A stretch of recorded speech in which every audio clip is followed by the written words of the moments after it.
ঈদ মানে আনন্দ, ঈদ মানে খুশি। কিন্তু এই কথাটা আসলে সবার জীবনের সাথে এক না। কারণ কিছু কিছু মানুষের জীবনে ঈদ মানে হতাশা, ঈদ মানে কষ্ট। কারণ তারা তাদের যেই চাহিদাটা আছে সেই চাহিদাটা পূরণ করতে পারে না।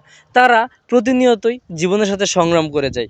যেমনটি দেখতে পাচ্ছেন আমার সামনে এই বাচ্চাটাকে। সে কিন্তু প্রতিদিন এই প্ল্যাটফর্মে এসে মাস্ক বিক্রি করে। এটা হচ্ছে বিমানবন্দর, রেল স্টেশন, এইখান থেকে এই বাচ্চাটা সবসময় মাস্ক বিক্রি করে। তো আমি বাচ্চাটাকে দেখছি আর ভাবছি যে এমন বাচ্চারা তো ভিক্ষাবৃত্তি করে, এমন বাচ্চারা তো মানুষের কাছ থেকে হাত পেতে টাকা নেয়। কিন্তু এই ছেলেটা দেখেন কি সুন্দর মাস্ক বিক্রি করছে। সে একজন ব্যক্তির কাছে যাচ্ছে, গিয়ে বলছে যে আমার কাছ থেকে একটা মাস্ক কিনেন। সে কিন্তু চাইলে একজনের কাছে হাত পাতলে তাকে হয়তো বা দু একজনের কাছে ঘুরলেই তাকে ৫-১০ টাকা দিত। কিন্তু সে এটি করেনি, সে ব্যবসা করছে। আসলেই এই ছোট ভাইটাকে সেলুট না দিয়ে পারি না। এই ছোট ভাইটাকে যতই দেখছি আমি ততই অবাক হচ্ছি। কতটা আত্মবিশ্বাস তার ভিতরে। সে দেখেন মানুষের দ্বারে দ্বারে যাচ্ছে, গিয়ে বলছে আমার কাছ থেকে একটা মাস্ক নেন। একটা মাস্কের দাম কিন্তু বেশি না, ৫ টাকা। সে কিন্তু বেশিও বেচছে না, সে ৫ টাকায় বিক্রি করছে। এটাও আমার কাছে দেখে আসলে খুব ভালো লেগেছে। যাই হোক বন্ধুরা, দিন শেষে আমি একটা কথাই বলতে চাই, এমন যারা বাচ্চা আছে, যারা এমনভাবে বিক্রি করে, তাদের কাছ থেকে প্রয়োজন না থাকলেও একটা জিনিস ক্রয় করা দরকার। কিন্তু আমাদের সমাজ তা করে না। এটা না করার কারণ কি জানেন?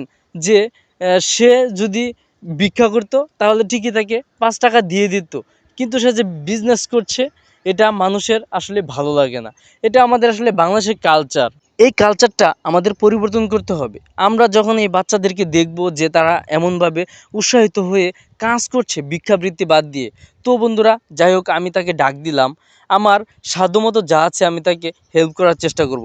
যদিও আমি ক্যামেরার সামনে কখনো কাউকে দান করিনি, আর আমার ক্যামেরার সামনে দান করার ইচ্ছাও নেই ভবিষ্যতে। যদি আমি আমার সামর্থ্য অনুযায়ী যতটুকু পারি অতটুকু দিয়েই হেল্প করব।